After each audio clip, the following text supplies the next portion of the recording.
시편 119편 9절부터 16절까지 낭독합니다. 청년이 무엇으로 그 행실을 깨끗게 하리이까? 주의 말씀을 따라 삼갈 것이니이다. 내가 전심으로 주를 찾았사오니 주의 계명에서 떠나지 말게 하소서. 내가 주께 범죄치 아니하려 하여 주의 말씀을 내 마음에 두었나이다. 찬송을 받으실 여호와여, 주의 율례를 내게 가르치소서. 주의 입의 모든 규례를 나의 입술로 선포하였으며 내가 모든 재물을 즐거워함 같이 주의 증거의 도를 즐거워하였나이다. 내가 주의 법도를 묵상하며 주의 도에 주의하며 주의 율례를 즐거워하며 주의 말씀을 잊지 아니하리이다.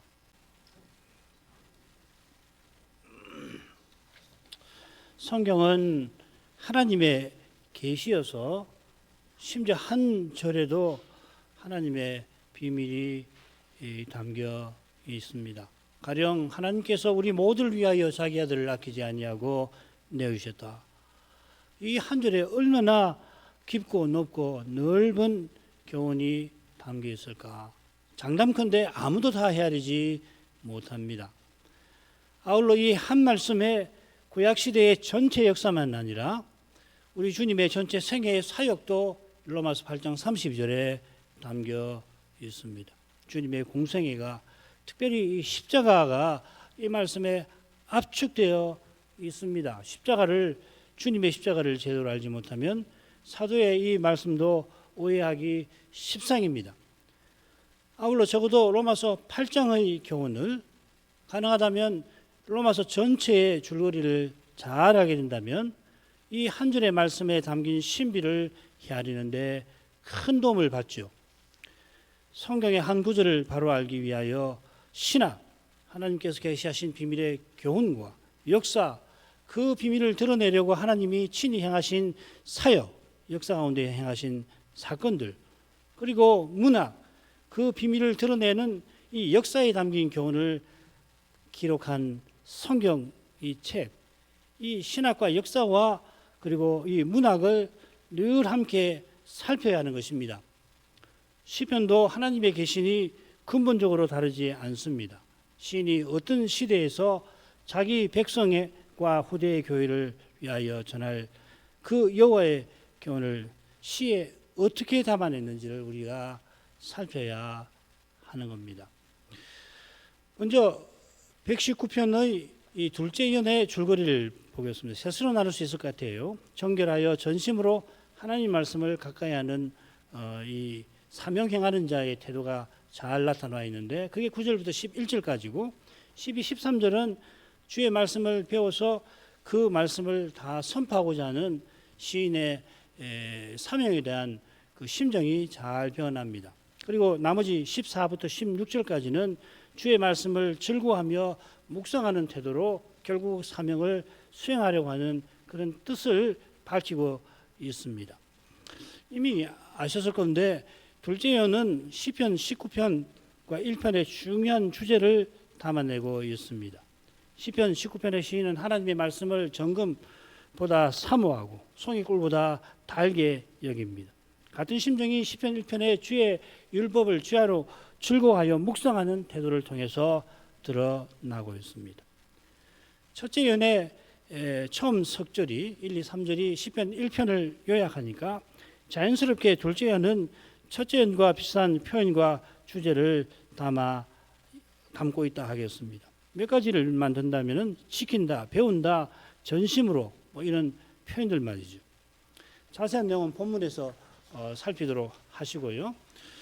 첫째 연 보시면은 말씀 어휘가 8개였는데 6가지가 나왔는데 둘째 연은 7가지가 나옵니다. 말씀이 2번 나오는데 하나는 다바르고 다른 하나는 이 임라라고 하는 표현이 쓰이고 있습니다. 7가지가 나옵니다.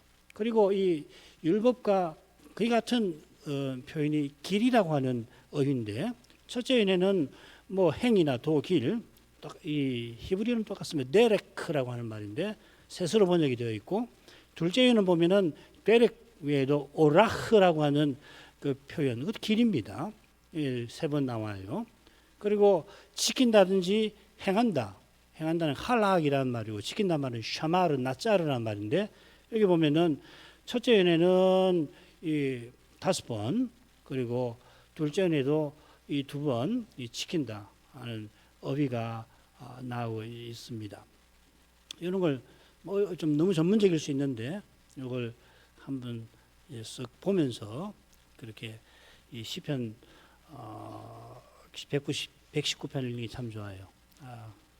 성경이 너무 심오해서 한 절만도 배우는 게 많잖아요. 청년이 무엇으로 자기 행실을 깨끗게 하리까 하나님의 모든 말씀으로 상갈지니라 뭐 이런 말씀 한 구절만 하더라도 굉장히 의미가 깊은데 이 문맥에서 보면 훨씬 도움이 되거든요. 둘째는 세 부분으로 나눠지는데 각각 그 주제어를 정결함, 이 선포, 즐거움 이렇게 표현할 수 있습니다. 시인은 정결할 마음으로 주의 말씀을 가까이 하려 합니다. 이건 무엇보다 말씀 같은 그 소명을 이루기 위함입니다. 둘째 부분이고요. 이 사명을 이루는 길이 즐거운 마음으로 말씀을 묵상하는 데 있음을 시인은 잘 알고 있습니다. 자, 첫째 부분으로 가죠. 청년이 무엇으로 그 행실을 깨끗게 하리까 주의 말씀을 따라 삼갈 것이니이다. 내가 전심으로 주를 찾았사오니 주의 계명에 순하지 말게 하소서. 내가 주께 범죄치 아니하려요 주의 말씀을 내 마음에 두었나이다.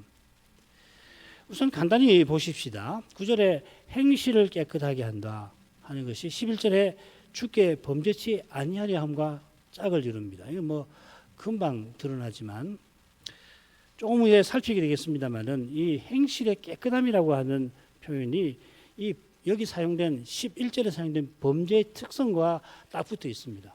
이미 아실 텐데 속죄죄와 관련된 겁니다. 범죄치 아니하려 하여 행실을 깨끗하게 하려는 태도는 오직 전심으로 주를 찾는 심정에서 나오는 겁니다. 그리고 이 심정은 주의 계명에서 떠나지 않으려는 마음과 붙어 있겠죠. 구절은 119편에서 가장 유명한 구절 가운데 하나일 것입니다. 유명한 이유가 청년과 무관치 아니하죠. 흔히들 젊어서부터 말씀을 쫓아 정결한 삶을 살라는 교훈을 구절에서 말합니다. 그래서 자주 인용하기도 하고 그러죠. 이게 좀 길게 제가 설명하다 보니까 굉장히 길게 설명해 놨는데 간단하게 말씀을 드릴게요. 핵심이 뭐냐면 이 청년이 누굴까 하는 겁니다. 흔히들 인용하는 것처럼 어린 사람들을 염두에 둔 것일까. 많은 주석가들은 청년은 시인 자신을 가리킬 거다. 그렇게 해석하기도 합니다. 이걸 해석하려면 이 청년이란 말, 나하르라고 하는 말의 뜻과 관계가 될 거예요. 이 뜻은 두 가지가 있습니다. 어린 사람, 아주 갓난 아이부터 해가지고 10대 소년에게 이 낱말이 쓰입니다. 그리고 또 한 가지 뜻은 종이라는 뜻이 있어요. 집안에서 봉사하는 종이라는 뜻이 있습니다. 나이로 봐서나 나이로 보면은 이 시인이 해당이 될 것 같지가 않아요. 이 시에 보면 시인의 나이를 감지할 수 있는 구절이 나오거든요. 나의 명철함이 노인보다 성하니이다. 그러니까 시인은 노인은 아닌 거예요. 그렇다고 어린 사람이라고 보기도 좀 힘듭니다. 그러면 종이냐? 요게 이제 한 가지 해석에 신중하게 살펴야 할 건데요. 우선은 지금 기도를 하고 있잖아요. 3절부터 176까지 기도입니다. 기도는 여호와여 주의 종을 하여금 말씀 지키게 하소서. 하나님께 자기를 언급하면서 아뢰잖아요. 그런데 이 기도하는데 자기 말고 다른 사람을 이 시인이 특별히 이 언약 백성을 언급하는 경우가 3번 나옵니다. 다 적어놨습니다. 그런데 거기는 복수로 되어 있어요. 여기 청년은 단수입니다. 그 다음에 두 번째로는 오늘 이미 말씀드렸습니다만은 제2년 9절부터 16절까지 문맥은 소명, 사명을 수행하는 것과 관련되어 있습니다. 가운데 부분이 특별히 그러하죠. 시편 119편은 시인의 기도고 시인은 일반 신자가 아닙니다. 물론 신자이지만 동시에 중부 직분자이거든요. 특별히 여기서는 자기 사명 수행에 관한 이 주제로 기도하고 있단 말이죠. 그래서 결론은 뭐냐? 여기 청년은 이 소명을 받들고자 하는 시인을 가리키는 것 같습니다. 이게 제 설명입니다. 그리고 내용은 읽어보시면 좋습니다. 110편에 나오는 새벽 이슬 같은 청년과 비슷한 개념이라 저는 생각합니다. 이게 둘째 연의 줄거리 봐도 잘 어울린다 생각합니다. 그러면은 일반 청년들에게는 이 말씀을 적용할 수 없나? 얼마든지 적용할 수가 있죠. 그죠? 시인만 소명이 있는 게 아니라 모든 신자에게 소명이 있지 않아요. 자, 그 다음 부분부터 하겠습니다. 시인은 거룩한 사명을 받으려면은 행실을 깨끗게 해야 한다고 아뢰입니다. 이 행실이라고 새긴단 말, 오라크인데 15절에 나옵니다. 거기는 도라고 새겨져 있고 101절에는 길이라고 그렇게 쉽게 번역을 해놨습니다. 길입니다. 시편 119편에 13번 나오는 길, 때렉과 의미상 근본적으로 다르질 않습니다. 길이 깨끗하다고 하면은 조금 오해가 생길 수 있으니까 행실이 깨끗한 도덕적 의미로 번역을 한 것 같아요. 이 깨끗하다는 말은 그 무슨 뜻이냐? 그 의롭다는 말하고 같은 말입니다. 오늘 그 시편 51편 4절을 아침에 낭독했는데 거기 보면 내가 주께만 범죄하여 주의 목전에 악을 행하였사오니 주께서 말씀하실 때 의로우시다 하고 주께서 심판하실 때 순전하시다. 이게 깨끗하다는 말이거든요. 이건 순전하다고 했습니다. 그러니까 이것이나 욥기 15장 14절을 비교해 보면은 여기 깨끗하다는 말은 의롭다 하는 말입니다. 그러니까 행실을 깨끗하게 한다 하는 말은 뭐냐면 하나님 언약 안에서 걸어가는 것을 가리키는 겁니다. 이게 이제 레위기의 정결 개념하고도 딱 붙어 있는 거죠, 그죠?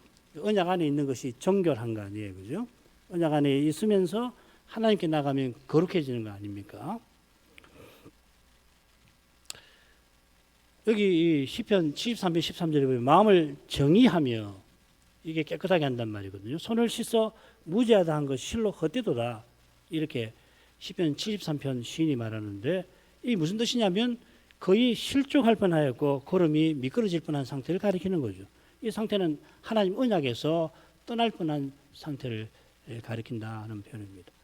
아무리 어려운 현실에서도 언약 안에 걸어가야 마침내 소명을 이루는 것입니다. 사명을 받드는 겁니다. 언약 안에 걸어가는 그것이 곧 하나님을 가까이 하는 사명과 직접 붙어 있고 언약 안에 있어야 하나님께 제사를 드려 가까이 할 수가 있는 거겠죠. 자, 이런 내용에 비추어서 주의 말씀을 따라 삼간다는 게 무슨 말인가 살피십시다. 이 삼간다 하는 표현이 시편 119편에 무려 22번 히브리어 알파벳 수만큼 나옵니다. 21번은 주의 법을 지킨다, 이 샤마르이거든요. 새기는데 여기만 삼간다고 문맥을 따라 말씀을 따라 문맥에 맞게 그렇게 번역을 해놨습니다. 그런데 한글 사전에 삼간다는 말은 뭡니까? 조심하여 지나치지 않도록 한다. 이게 삼가는 거 아닙니까? 이 낱말은 그보다는 우리 마음을 지켜서 언약 안에 거하게 하는 것을 가리킬 거예요. 주의 말씀을 따라 삼간다. 행실을 조심한다. 그보다는 마음을 지키는 거거든요. 하나님을 가까이 하는 조건을 유지하는 겁니다. 그래서 하나님을 가까이 할 소명과 사명을 행할 길이 그래서 열리게 되는 거죠. 그 길을 주의 말씀이 가리키고 주의 성신께서 걷게 하시는 겁니다. 10절 상반절은 2절 후반절과 똑같이요. 2절에서는 구한다고 했고 여기는 찾는다. 이 따라쉬라는 말인데 번역을 조금 달리했습니다. 전심으로 여호와를 구하는 자가 복이 있다 했습니다. 시인은 복 있는 자로 살아온 것을 아뢰고는 자기가 주의 계명에서 떠나지 말게 하소서 간구합니다. 이런 것이 마음에 탁 와닿아야 되는 거죠, 그죠? 복 있는 자로 살아온 것이 주의 은혜였듯이 계명에서 떠나지 않도록 은혜를 구하는 것이죠. 은혜를 참으로 깨닫는 사람은 늘 이런 마음을 갖는 거죠. 내가 이제 하나님 말씀대로 살아봐야지, 얼마든지 살지 이렇게 안 한단 말이죠. 말게 하소서. 시인이 첫째 연에서 명하게 하신 것을 지키게 하소서 하고 구한 것과 같은 겁니다. 시인의 마음이 오실 메시아와 하나님 나라를 바라고 있는 거죠. 계명에서 떠나는 것은 언약 밖으로 뛰쳐나가는 겁니다. 모르고 계명을 어기거나 모르고 행치 아니할 때 속죄제를 드리게 하셨는데 이 속죄제는 언약 안에 계속 거하게 하는 뜻이 있죠. 여호와의 특별한 소유답게 살려면 죄의 권세를 이겨야 할 텐데 그 길이 오직 여호와의 은혜에 있는 것입니다. 이걸 잊어버리고서 사람이 나서 가지고서 하나님 뜻을 이뤄보겠다 하는 이것이 실로 두려운 거 아닙니까? 그게 바로 그리스도로 행하지 아니하는 거죠. 시인이 계명에서 떠나지 말게 해주실 것을 구했는데 계명에서 떠나는 이절을 가리키는 표현이 11절에 나옵니다. 범죄하다, 하타라는 말입니다. 이 낱말은 무엇보다 이 속죄제 드릴 때 반복적으로 나오는 그 낱말이죠. 레기의 소리 다 공부했습니다. 첫째 단락의 문맥과도 이 표현이 잘 어울립니다. 특별히 하타라는 말을 쓴 의도가 이 문맥과도 잘 어울립니다. 시인이 주께 범죄치 아니하려 한다. 9절 10절에 이미 나왔습니다. 그 심정이. 그런 심정으로 시인은 주의 말씀을 내 마음에 두었다 하였습니다. 말씀을 마음에 두는 것이 그럼 뭘까 이게? 말씀을 마음에 둔다. 요거 한번 살필만 합니다. 이 낱말 차판인데 이게 두 가지 뜻이 있어요. 숨긴다는 말이 있고요. 시편 31편 20절 은밀한 곳에 나를 숨기사 또 쌓아둔다는 뜻도 있습니다. 아까 20절 읽었는데 19절은 인생 앞에서 주께 피하는 자를 위하여 쌓아두신 은혜. 이 둘 다 차판입니다. 두 가지 뜻이 실은 겹치지요. 인생 앞에서 주께 피하는 자에게 주시려고 주께서 쌓아두신 것이니까 주께 피하는 그에게는 숨겨져 있던 걸 겁니다. 그가 생각지 못하던 일을 주께서 하시는데 주의 은밀한 곳에 숨겨서 사람의 꾀에서 벗어나게 하는 겁니다. 이건 맛보지 못하면 알 수 없는 거거든요. 어떻게 하나님께서 이런 방법을 생각해내시나. 사람은 아무리 생각해도 길이 보이질 않는데 하나님께서는 아신단 말이죠. 이런 의미가 여기 있습니다. 말씀을 마음에 둔다는 것은 귀한 보물처럼 말씀을 마음에 두고 살피는 태도를 가리키는 것 같아요. 그런 사람에게 말씀은 거룩한 빛을 비추어서 죄의 어두움에서 벗어나게 하는 겁니다. 이런 점에서도 모든 말씀이 오실 메시아를 증거하는 진리가 드러납니다. 무슨 말입니까? 메시아가 오셔서 언약을 이루실 것을 바라는 그 믿음만이 구약시대에 특별히 저로 말미암은 현실의 어둠과 어려움과 무거움을 견디는 겁니다. 우리도 마찬가지입니다. 다시 오시는 예수님을 바라보는 그 믿음만이 우리가 당한 그 현실, 시대의 문제를 견디고 이길 수 있는 길이 그 믿음에 있는 겁니다. 주님은 오신다 하는 겁니다. 틀림없이 오신다. 오셔서 지금 당하는 이 모든 문제를 틀림없이 풀어주신다. 어쩌면 이미 해결해 놓으셨다. 마지막에는 주님이 이미 해답이시구나. 마지막에는 그걸 깨닫게 되는 거 아니에요? 아, 주님이 이미 해답으로 나와 함께 성신으로 계시는구나. 그래서 여전히 현실은 어렵고 힘들고 견디기 어렵지만 희한하게 그 주님을 딱 믿고 그 현실을 정직하게 대면하게 목숨이 달아나면 할 수 없지. 목숨을 빼앗으면 어쩔 수 없지 않냐 하고서 나갈 수 있는 거거든요. 자, 두 번째로 가지요. 찬송을 받으실 여호와여 주의 율례를 내게 가르치셔서 주의 입의 모든 규례를 나의 입술로 선포하였으며 이 찬송 받으실 이 바룩이라고 하는 표현인데요. 118편에 나왔다고 말씀드렸죠. 주의 이름으로 오시는 분에게 복이 있으며 거기는 복이 있으며 하고 새겼습니다. 이 경우를 제외하고 시편에 13번 이 바룩이라는 말이 나오는데 전부 하나님께 쓰이고 찬송할지로다. 찬송을 받으실지로다. 이렇게 되어 있습니다. 그런데 여기서는 흥미롭게 2인칭 대명사가 같이 나와요. 주께서는 당신께서는 찬송을 받으소서 여호와여 이렇게 번역할 수 있습니다. 참 드물게 나오는 경우인데요. 얼른 시인이 갑작스럽게 여호와께서 찬송 받으시기 바라는 심정을 갑작스럽게 쏟아내는 것 같습니다만은 이 심정은 첫째 단락에 나오는 전심으로 주를 찾는 마음에서 늘 샘처럼 그리고 저절로 솟구치는 것입니다. 갑작스럽게 없어요. 하나님을 찬송하는 심정이 하나님을 전심으로 찾는 마음에서는 그냥 나오는 거지요. 그 심정이 마음 깊이 이 저류처럼 이 강이나 보면은 밑에서 따로 흐르는 그 흐름이 있잖아요. 저류처럼 흐르는 겁니다. 아울러 이 심정은 시인이 기도하면서 주의 영광을 뵌 것을 암시합니다. 그러니까 뵙고서 찬송받으소서 이렇게 나오는 거거든요. 자기도 모르게 나오는 거예요. 기도하면서 주께서 들으신 뜻을 시인의 마음에 비춰주시니까 찬송받으소서 이렇게 갑작스럽게 우리가 볼 때는 시인이 첫째 단락에서 구하는 것을 여호와께서 당연히 기뻐하시고 그래 내가 기뻐한다 시인에게 드러내신 것 같아요. 기도할 때 그런 걸 경험하시면 금방 알 거예요. 그러면 자기도 모르게 찬송받으소서. 기도가 하나님께 나아가는 것이라 기도하는 사람이 일방적으로 하나님께 아뢰는 거 아니지요.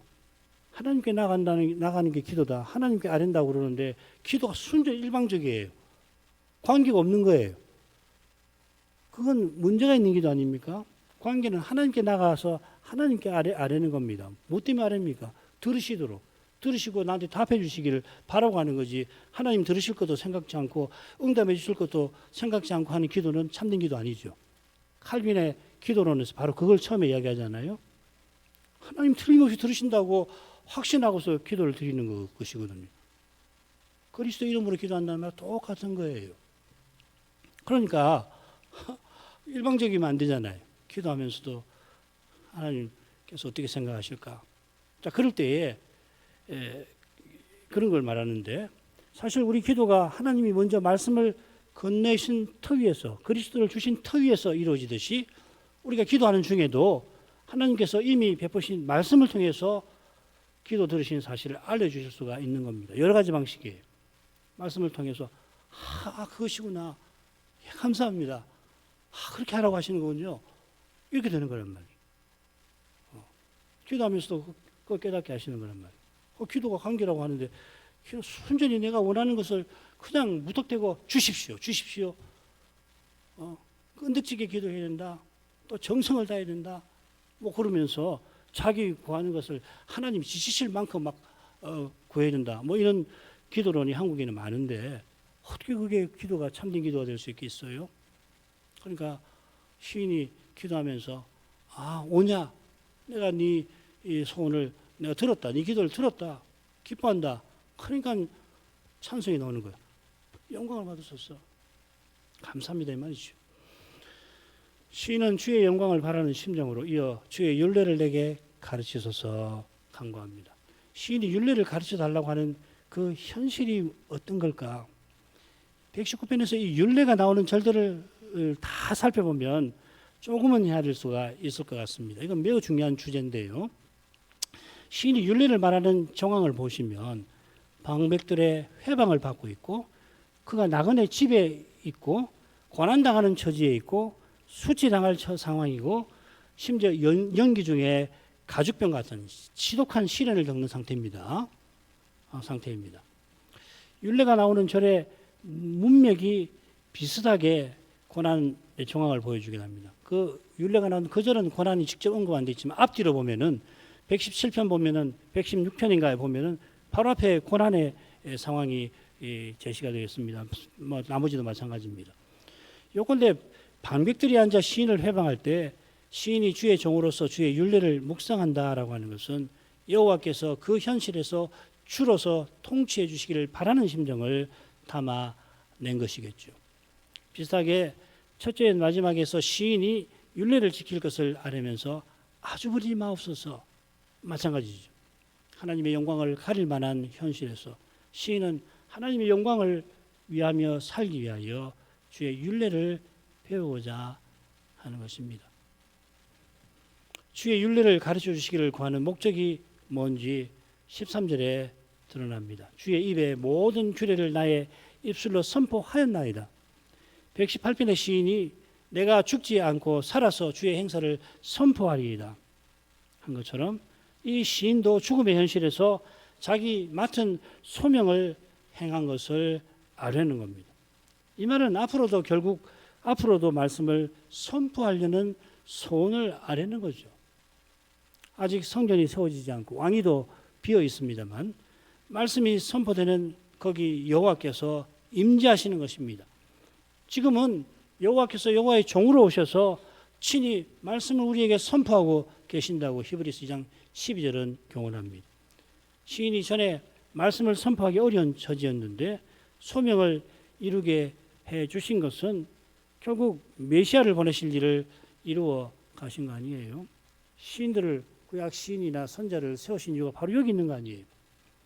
여전히 시인은 어려운 처지에 놓여 있습니다마는 오실 메시아를 바라보며 주신 소명을 이루려고 손을 아뢰는 것입니다. 시인이 신실하게 말씀을 선포한다는 것을 그의 쓴 표현에서 우리는 능히 헤아릴 수 있습니다. 주의 입의 모든 규례를 그가 선포하였습니다. 말씀하신 거 빠지지 않고 전한 겁니다. 규례라고 이 새긴 낱말이 첫째 연에서는 판단이라고 되어 있었죠. 어쩌면은 여호와께서 배도한 이스라엘에게 심판을 명하신 심판하시는 그 말씀을 시인이 그대로 심판의 말씀을 그대로 전한 것을 가리킬 수도 있습니다. 심판의 말씀을 전하는 것이 연약한 사람에게는 실로 힘겹고 두려운 일입니다. 이 말씀을 겸손히 받으면 좋지만 이스라엘이 겸손히 안 받잖아요. 예레미야는 그것 때문에 죽을 뻔하지 않습니까? 주의 입에서 나온 모든 말씀을 시인이 자기 입술로 전했다 표현한 것은 그가 주의 말씀을 청종했음을 암시하는 것입니다. 이는 주의 율례를 가르쳐서 강구한 데서도 잘 드러납니다. 듣지 않고는 믿지 못하는 그만큼 듣지도 못한 일을 어찌 믿으리요. 듣지 않고 전하는 법도 없는 것입니다. 안 듣고 말씀을 전하는 법은 없는 거예요. 마지막으로 하겠습니다. 내가 모든 재물을 즐거워함같이 주의 증거의 도를 즐거워했나이다. 내가 주의 법도를 묵상하며 주의 도에 주의하며 주의 율례를 즐거워하며 주의 말씀을 잊지 아니하리이다.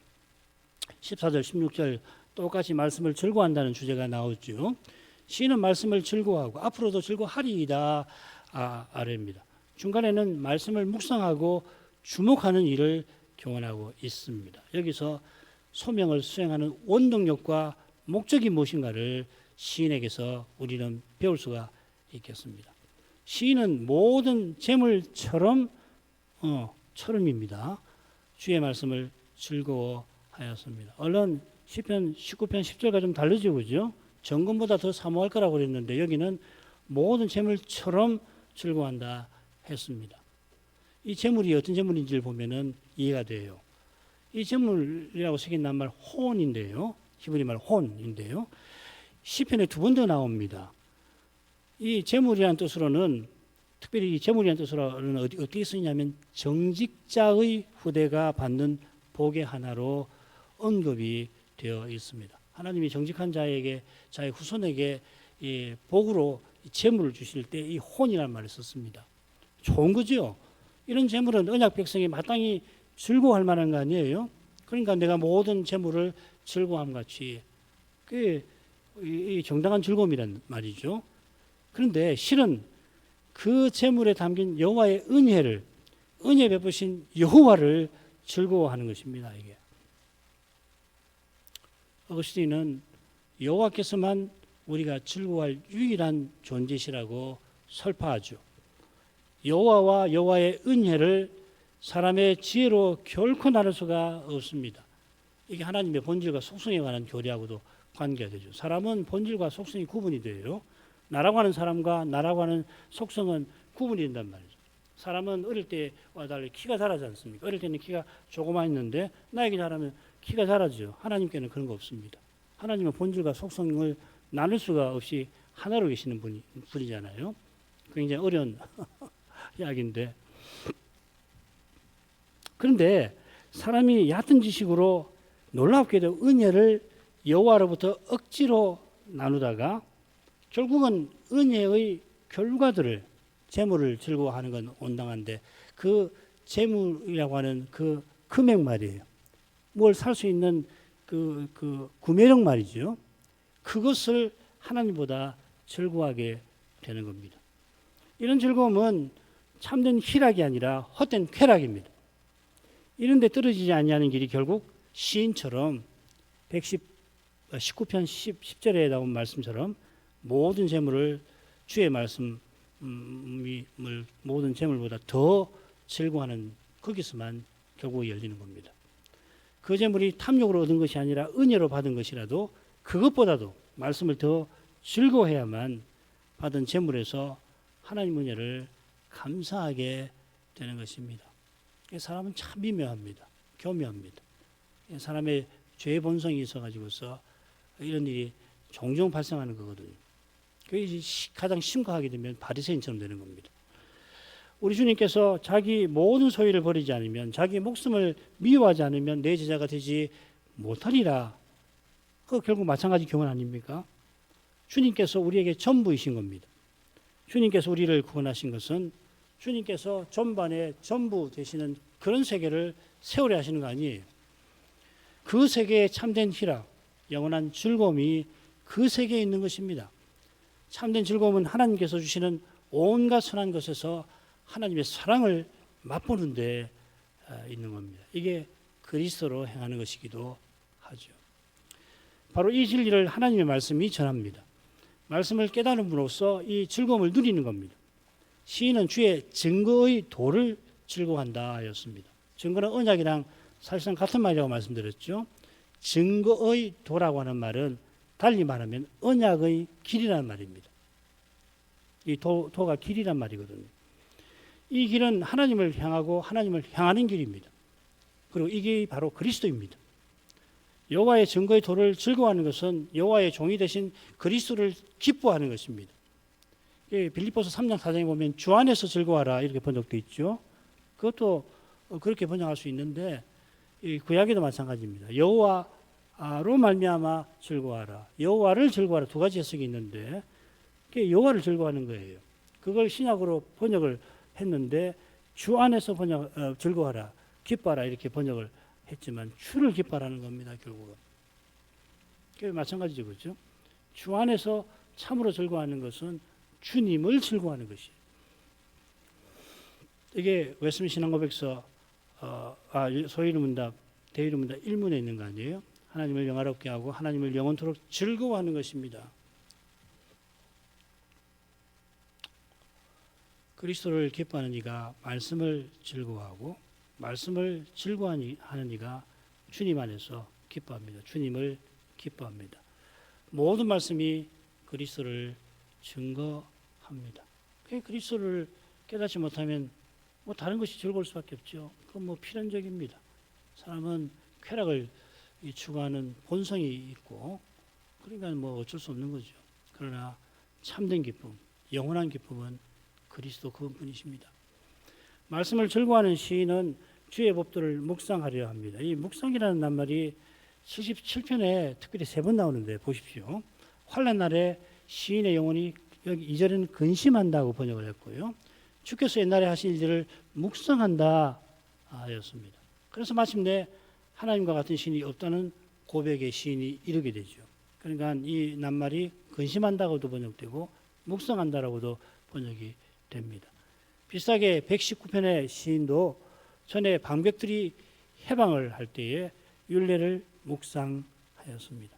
여전히 시인의 형편은 힘듭니다만은 시인은 주의 법도를 묵상하며 여호와의 도우심과 구원을 잠잠히 바랍니다. 이 묵상한다는 낱말이 나온 절수를 제가 다 인용해 놨으니까 찾아보시면은 금방 아시게 될 겁니다. 이런 심정으로 그러니까 이 시편 119편에서 묵상하는 그 현실이라는 게 이게 책상에 앉아가지고 학자가 무슨 연구를 하듯이 하는 그런 것이 아니고 죄와 죽음의 현실에서 그 문제를 어떻게 풀 것인가 하면서 그 말씀을 매달리는 것을 가리키는 거예요. 이 묵상이란 말이. 이런 심정으로 시인은 주의 도에 주의합니다. 청년이 자기 길을 깨끗하게 해야 하는데 그러면 주의 길에 주의해야 합니다. 6절에 이 주의한다는 말이 나왔습니다. 이 낱말은 본래 본다 혹은 주목한다 하는 말입니다. 주의 길을 주목한다는 것은 주의 법들을 묵상하는 것과 어울립니다. 주의 길이라고 하는 것은 사람의 생각이 닿지 못할 만큼 거룩해서 믿음의 눈으로 주목해야만 비로소 그 길이 어디로 있고 어디로 향하는지 알게 되는 겁니다. 그냥 뭐 성경을 연구한다고 해서 100날을 연구해 보십시오. 주의 길이 보이나? 성경은 성신의 감화 없이는 깨달을 수가 없어요. 주의 길은 성신께서 말씀을 깨닫게 하시지 않으면 찾을 수 없이 신비한 겁니다. 18절에 주의 법에 기이한 것을 보게 하소서. 여기도 이제 같은 낱말을 썼는데 기이한 것이라고 그랬습니다. 이게 맨으로는 안 보이는 거죠. 믿음의 눈으로 주의 길을 주목하는 것은 결국 전심으로 주를 찾는 것입니다. 전심으로 주를 찾는단 말은 주를 전부로 삼는 겁니다. 이런 사람에게만 주의 길을 보여주시는 겁니다. 두 길 보기 하면 그 두 마음 품으면 그게 반드시 주님의 길을 놓치죠. 왜냐하면 자기가 생각한 다른 길이 더 나아 보이는데 어떻게 그 길을 쫓아가지 않을 수 있겠습니까? 사람 눈에는 사람이 생각하는 그 길이 더 나아 보일 수밖에 없잖아요. 믿음의 눈으로 보면 주의 길만이 참된 길이고 저 길만이 살 길이라고 하는 걸 알고 알 수 있는데 두 길을 본단 말이에요. 이거 안 되면 다른 길 생각해야지 그 길로 갈 수밖에 없어요. 너무도 당연한 겁니다. 육의 몸을 입고 있으니 그럴 수밖에요. 누가 썩는 것, 누가 부끄러운 것, 누가 연약한 것을 견딜 수 있습니까? 고난인데 결국 믿음으로. 누가 고난을 받습니까? 누가 왜 애매하게 욕을 듣습니까? 왜 비난을 받습니까? 내가 저 사람보다 못난 게 뭐가, 저 사람 잘못한 것도 없는데 잘했는데도 오해가지고 막 이상한 말 한단 말이죠. 그 사람은 어떻게 됩니까? 당신이 뭔데 나한테 그런 소리를 하느냐? 내가 당신보다 못한 게 뭐 있냐? 잘난 것은 없어도 못한 것도 딱히 없는데 당신이 뭔데 나한테 그렇게 험한 말을 하는가? 그럴 마음이 생길 수 있잖아요. 생기잖아요. 그럼 고난 못 받는 겁니다. 참 잘 받는 것이에요. 주님 때문에, 주님을 인해서 받는 것이거든요. 마찬가지입니다. 시인이 주의 말씀을 묵상하고 주의 길을 주목하려는 것은 주의 율례를 즐거워하는 데 있습니다. 14절에서 살폈죠. 율례를 베푸시고 율례로 다스리시는 여호와와 그분의 통치를 소원하는 겁니다. 이 소원은 오실 메시아와 하나님 나라를 바라보는 겁니다. 메시아를 바라보는 것이 바로 여호와를 즐거워하는 것이죠. 다시 오시는 주님을 바라보는 것입니다. 주의 율례를 즐거워하는 시인이 주의 말씀을 잊지 아니하리이다. 그 뜻을 아랍니다. 잊지 아니한다는 표현이 119편에 적잖게 나옵니다. 그 중에 인용을 해볼게요. 그러면 금방 어떤 심정으로 잊지 않겠다는지 알 수 있습니다. 61절 악인의 줄이 내게 두루 얽혔을지라도 나는 주의 법을 잊지 아니하였나이다. 83절 내가 영계 중에 가죽병같이 되었으나 오히려 주의 율례를 잊지 아니하나이다. 109절 나의 생명이 항상 위경에 있사오나 주의 법은 잊지 아니하나이다. 141절 내가 미천하여 멸시를 당하나 주의 법들을 잊지 아니하였나이다. 하나님 말씀대로 멸시를 받더라도 말씀을 붙들고 나갔다 이 말이죠. 153절 나의 고난을 보시고 나를 건지소서 내가 주의 법을 잊지 아니함이니이다. 176절 이런 양같이 내가 유리하오니 내가 주의 계명을 잊지 아니함이니이다. 93절에도 잊지 아니한다는 표현이 나와요. 시인이 법들을 영원히 잊지 아니하였는데 그가 어떤 현실에서 이런 이야기를 하느냐. 92절에 나옵니다. 고난 중에. 참고로 139절은 대적이 주의 말씀을 잊은 사실에 시인이 열정에 사로잡혀서 어떻게 그럴 수가 있나 하는 모습을 보여주고 있습니다. 역시 시인의 고난과 무관하지 않죠. 대적이 주의 말씀을 잃었다 하는 말은 언약 백성이 하나님 말씀대로 행하지 않고 사람의 생각으로 지배해 나가는 그 현실을 보고서 분개하는 건 아니에요. 16절을 제외한 나머지 모든 구절에서 시인이 말씀을 잊지 않으려는 것이 고난 중에도 말씀대로 살아가려는 심정이라고 하는 것을 잘 보여줍니다. 이런 심정은 십자가로 향하시는 메시아를 바라보는 믿음과 딱 붙어 있습니다. 이 참된 믿음은 자기 십자가를 지고 주님을 좇는 삶으로 나타납니다. 고난의 삶은 말씀이 실현되는 현장입니다. 고난의 삶은 말씀이 실현되는 현장입니다. 기도하겠습니다. 거룩하신 아버지, 구약 시인의 기도를 통하여 이 시대를 살아가는 교회로서 어떤 심정과 태도를 취해야 할 것인지 일깨워 주셔서 감사드립니다.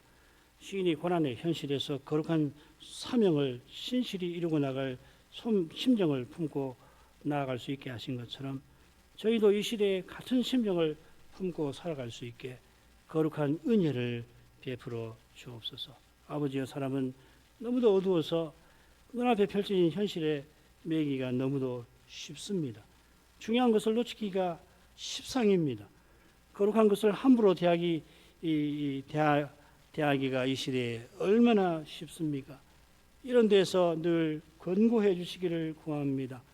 주의 권고하심을 겸손히 구하면서 주시는 세월 동안에 이 말씀을 깨닫고 이 말씀대로 살기를, 아무리 어려운 현실이 앞에 있더라도 하나님의 말씀을 조차 살려는 그런 심정을 잃지 않게 해 주시옵소서.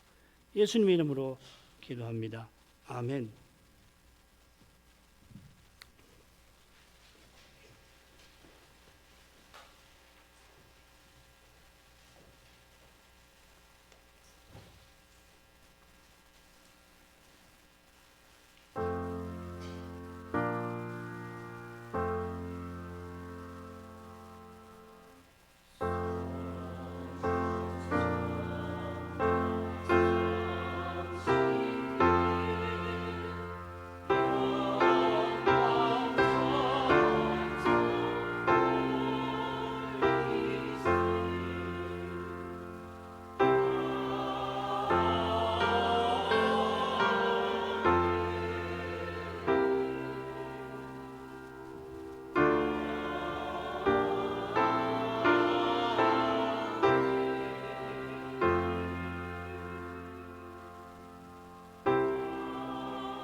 우리 주 예수 그리스도의 은혜와 아버지의 사랑과 성신의 감화하시고 충만하심이 주님의 교회 늘 함께 하시옵소서.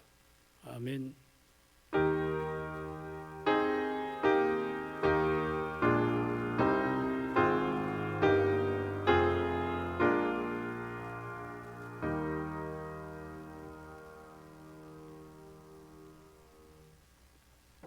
예배를 마치겠습니다.